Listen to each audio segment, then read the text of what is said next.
નમસ્કાર, star India TV ન્યૂઝમાં આપનું હાર્દિક સ્વાગત છે। હું છું હેમલતા ત્રિવેદી, આપ જોઈ રહ્યા છો સ્ટાર ઇન્ડિયા ટીવી ન્યૂઝ। સત્યની વાતે સત્યની સાથે। જાલોદમાં વકીલ પર જીવલેણ હુમલાનો મામલો ગરમાયો। બાર એસોસિએશનની અનિશ્ચિત મુદ્દતથી હડતાલની જાહેરાત। કડક કાર્યવાહી સુધી કોર્ટ કામગીરીથી દૂર રહેવાનો ઠરાવ। જી તારીખ 14/7/2026ના રોજ જાલોદ બારના સભ્ય એવા હિતેશભાઈ ભાભોરને બસ સ્ટેશન વિસ્તારમાં એમની મિસિસને લેવા માટે ગયા હતા। ત્યાંથી ગાડીને ઓવરટેક એમ કરી અને હિતેશભાઈ ભાભોરને માથાના ભાગે પથ્થર મારી ગંભીર ઈજા પહોંચાડેલ છે।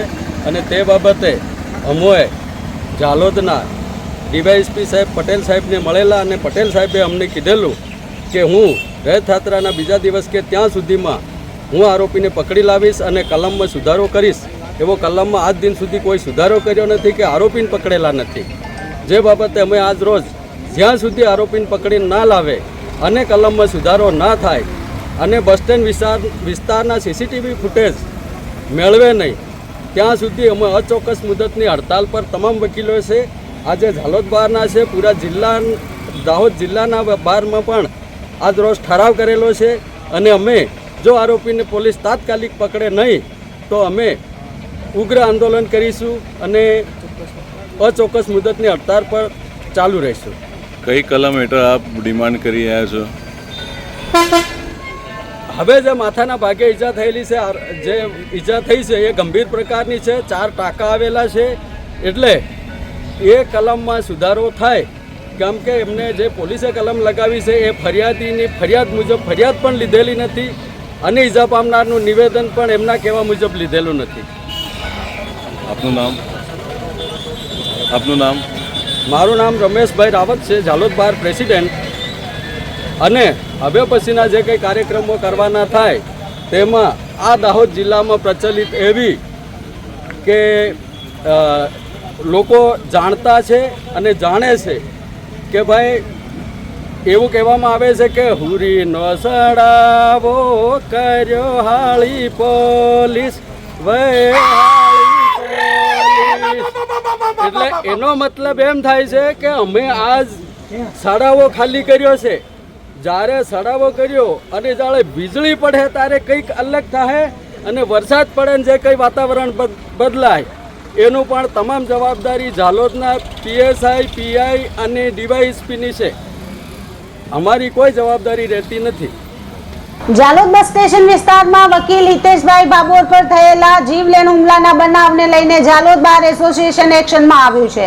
તારીખ 17 જુલાઈના રોજ મળેલી તાકીદની બેઠકમાં સર્વાનુમતે ઠરાવ પસાર કરી પોલીસ દ્વારા કાયદેસરની અને ગંભીર કલમો હેઠળ યોગ્ય કાર્યવાહી કરવામાં નહીં આવે ત્યાં સુધી અનિશ્ચિત મુદ્દત માટે કોર્ટ કાર્યવાહીથી અળગા રહેવાનો નિર્ણય લેવામાં આવ્યો છે। બાર એસોસિએશનના ઠરાવમાં જણાવાયું છે કે તારીખ 14 જુલાઈના રોજ જાલોદ બસ સ્ટેશન વિસ્તારમાં જાલોદ ગામના મુવાડા વિસ્તારના 3 ઇસમોએ વકીલ હિતેશભાઈ ભાભોરનું વાહન રોકી તેમના પર હુમલો કરી ગંભીર ઇજાઓ પહોંચાડી હતી તેમજ જાનથી મારી નાખવાની ધમકી આપી હતી।